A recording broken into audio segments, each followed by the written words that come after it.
పుట్టుదర వలస గ్రామ ప్రజలందరికీ సంతోషకరమైన శుభవార్త. హల్లెలూయా, హల్లెలూయా. ఏంటి ఈ ఎండ టైంలో, ఈ మధ్యాహ్నం 12 గంటల టైంలో వచ్చి సువార్త అంటున్నారు అనుకోకండి. ఈ ఊరికి దేవాది దేవుడైన యేసుక్రీస్తు ప్రభువు వారు మీ గ్రామంలోకి, మీ ఇంటిలోకి, మీ గడపలోకి వచ్చారు. మీరు ఆహ్వానిస్తారని చూస్తున్నారు. హల్లెలూయా. దేవాది దేవుడు ఈ పొట్టుదొర వలసని దీవించబోతున్నాడు, ఆశీర్వదించబోతున్నాడు. మీ పాడి పంటల్ని దీవించబోతున్నాడు, మీ గొడ్డు గోదను దీవించబోతున్నాడు, మీ పిల్లల్ని దీవించబోతున్నాడు, మీ పెద్దల్ని దీవించబోతున్నాడు, మిమ్మల్ని దీవించబోతున్నాడు, మీ పిల్లల చదువులు దీవించబోతున్నాడు, మీ పిల్లల ఉద్యోగాలు దీవించబోతున్నాడు. మీరు చేస్తున్న ప్రతి ఒక్క కష్టాన్ని దేవాది దేవుడు దీవించబోతున్నాడు. హల్లెలూయా. యేసుక్రీస్తు ప్రభులు వారు ఈ లోకానికి వచ్చి 2026 సంవత్సరాల క్రితము బాలుడుగా వచ్చాడండి. వచ్చి మనము చేసిన పాపాలకి, మనము చేసిన శాపాలకి, మనము చేసిన అవరోధాలకి, మనము చేసిన ప్రతి ఒక్క శాపాలకి తను కల్వరి సిలువ పైన, సిలువ మాను పైన మేకులు కొట్టారండి. మనం చేతులతో చేసిన పాపానికి ఆయనకి మేకులు కొట్టారు చేతులకి, కాలుతో చేసిన పాపానికి కాళ్ళకు మేకులు కొట్టారు. మన హృదయంతో చేసిన పాపానికి పక్కలో బల్లింపొట్లు పొడిచారు. మనం శరీరంతో చేసే పాపముకి యేసుక్రీస్తు ప్రభుల వారికి కొరడా దెబ్బలు కొట్టారు. 1 తక్కువ 4 కొరడా దెబ్బలు కొట్టారు. అలాగే మన తలంపులు మంచివి కాదు, మీకు తెలుసు. మన తలంపులతో చేసిన పాపానికి తలకి ముళ్ళ కిరీటం పెట్టారు. మన దేవుడు యేసుక్రీస్తు ప్రభువు వారు మన కోసమే, కేవలం మన కోసమే కల్వరి సిలువలో ఆఖరి రక్త బొట్టు వరకు కార్చి మన కోసం ప్రాణం పెట్టారు. ఇదంతా ఒకప్పుడు శూన్యం అండి. రాత్రి అయితే చూడండి, ఇదంతా శూన్యంలా ఉంటుంది. ఈ చీకటిలో పక్కన మనిషి ఉన్నా కనబడ్డు. కరెంటు ఉంటేనే, కరెంటు లేకపోతే చూడండి ఒకరికొకరు మనం కనబడం. ఎందుకంటే ఇదంతా శూన్యం.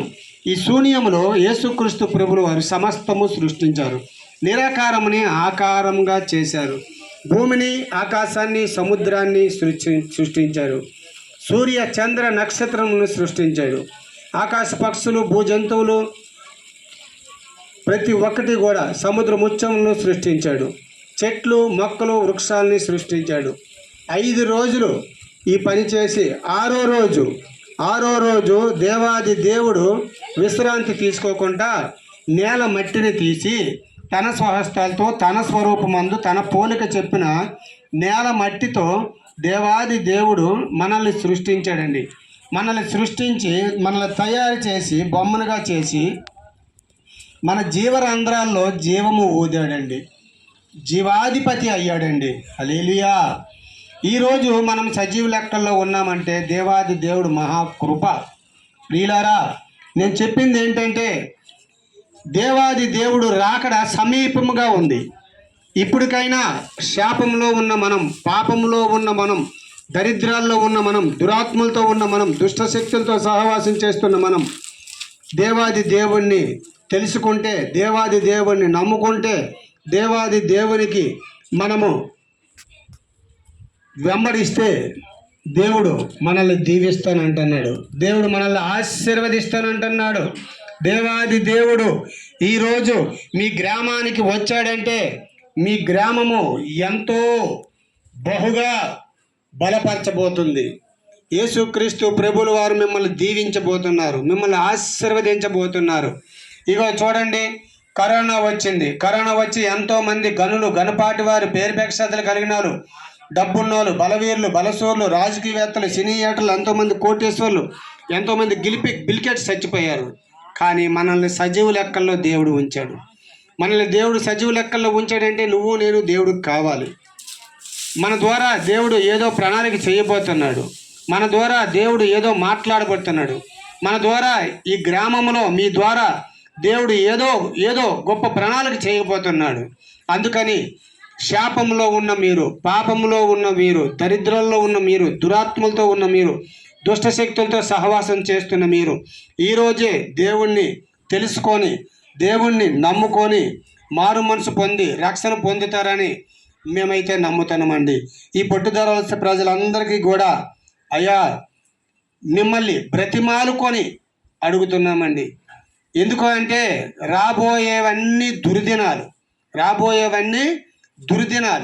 ఈ దుర్దినాలు ఎలా ఉంటాయి అంటే మనిషికి మనిషి కొట్టుకోవడం, మనిషికి మనిషి చంపుకోవడం, అమ్మ తల్లి తండ్రులు కొట్టుకోవడం, అన్నదమ్ములు కొట్టుకోవడం, అక్క చెల్లెలు కొట్టుకోవడం, ఇవన్నీ జరగబోతున్నాయండి. ఇవన్నీ కూడా దేవాది దేవుడు ఆపడానికి కొరకై మన మధ్యకి రాబోతున్నాడు. నిన్ను నన్ను కాపాడడానికి కోసం, నిన్ను నన్ను రక్షించడానికి కోసం, నిన్ను నన్ను మంచి మార్గంలో నడిపించడానికి కోసం యేసుక్రీస్తు ప్రభులు వారు ఈ మాటలు చెబుతున్నారండి. ప్రియులారా, మీకు చెప్పవలసింది ఏమనగా యేసుక్రీస్తు ప్రభువారు నిజ దేవుడు, నిజ రక్షకుడు, నిజ విమోచకుడు. యేసుక్రీస్తు ప్రభువులోనే ఆనందం ఉంది, యేసుక్రీస్తు ప్రభులోనే ఆశీర్వాదం ఉంది, యేసుక్రీస్తు ప్రభులోనే ఆయుష్ ఉంది, యేసుక్రీస్తు ప్రభువులోనే పరలోక రాజ్యం ఉంది. ఒక 5 నిమిషాలు మనం ఎండలో ఉండలేము. ఎండలో ఉంటే ఒళ్ళు మండిపోద్ది, చిరాకు వచ్చేస్తుంది, చెమటలు, చిరాకు ఒకటి కాదు. అటువంటిది మనం చనిపోయి నరకానికి వెళ్తే నిత్యము ఆత్మ ఘోషిస్తూ ఉంటుందండి. నిత్యము ఆత్మ ఘోషిస్తూ ఉంటుంది, నిత్యము ఆత్మ ఏడుస్తూ ఉంటుంది, నిత్యము ఆత్మ పరితపిస్తూ ఉంటుంది. అందుకనే చెప్తున్నానండి ప్రియులారా, ఈ కొద్ది మాటలు మీరు ఆలకించి మీరు దేవుణ్ణి నమ్ముకొని దేవుణ్ణి వెంబడిస్తారని ఈ పుట్టుదల గ్రామ ప్రజలందరికీ విజ్ఞప్తిగా తెలియజేస్తూ ఈ శుభకరమైన మాటలు మీరు వింటారని, మీరు మంచివారు, మీరు వింటారని మేము నమ్ముతాను. నమ్ముటే నీ వలనైతే నమ్మవానికి సమస్తము సాధ్యం అన్నారు. మేము నమ్ముతాను, మీరు నమ్ముతున్నారని మేము నమ్ముతాను. అందుకే బైబిల్ గ్రంథంలో చెప్తున్నారు కదా, ప్రయాసపడి భారం మోసుకుంటున్న సమస్త జనులారా నా యొద్దకు రండి, నేను మీకు విశ్రాంతి కలగజేసేద్దునని దేవాది దేవుడు చెప్తున్నాడండి. దేవాది దేవుడు మీకు విశ్రాంతి కలగజేస్తున్నా అంటున్నాడు. విశ్రాంతి ఎక్కడ ఉందండి? ఉదయం లేచి నుంచి రాత్రి పడుకున్నంత వరకు వేదన వేదన వేదన వేదన అంటున్నారేమో. అవును, ఇక్కడ వేదనే, కానీ పరలోక రాజ్యంలో ఎప్పుడు ఆనందమే, ఎప్పుడు సంతోషమే, ఎప్పుడు వెలుగే, ఎప్పుడు కూడా మనకి సంతోషమే. అందుకే దేవుణ్ణి నమ్ముకుందామండి, దేవుణ్ణి తెలుసుకోండి, దేవుణ్ణి నమ్ముకోండి. దేవాది దేవుడు మన కోసం కలవరి శిలువలో ఆఖరి రొట్టె పొట్టు వరకు కార్చాడని, కేవలం మన కోసమే కార్చాడని మీరు నమ్మితే చిన్న ప్రార్థన చేస్తాం. మీరు ఇంకా తెలుసుకోవాలనుకుంటే మాది చిన్నతొంబలి గ్రామము, ఇక్కడే మన ఈ ఊరి నుంచి ఒక 4 ఊర్లు దాటిన తర్వాత చిన్నతొంబలి గ్రామంలో మందిరం ఉంది, న్యూ యెరూషలేం ప్రార్థనా మందిరం. మీరు ఎవరైనా రావాలనుకుంటే చిన్నతొంబలి గ్రామం చర్చికి రావచ్చు. ఇక్కడ చిన్నతొంబలి గ్రామం వచ్చిన తర్వాత ఇక్కడ చర్చ్ ఉందట, పాల్ మాథ్యూ గారి చర్చ్ ఉందట, ఎక్కడైనా అడిగితే చెప్తారు. అక్కడి నుంచి మీరు ఆదివారం ప్రేయర్ ఉంటుంది, శుక్రవారం ప్రేయర్ ఉంటుంది, మీరు ఎప్పుడైనా రావచ్చు. ఈ కొద్ది మాటలు దేవుడు దీవించును గాక. ఆమేన్.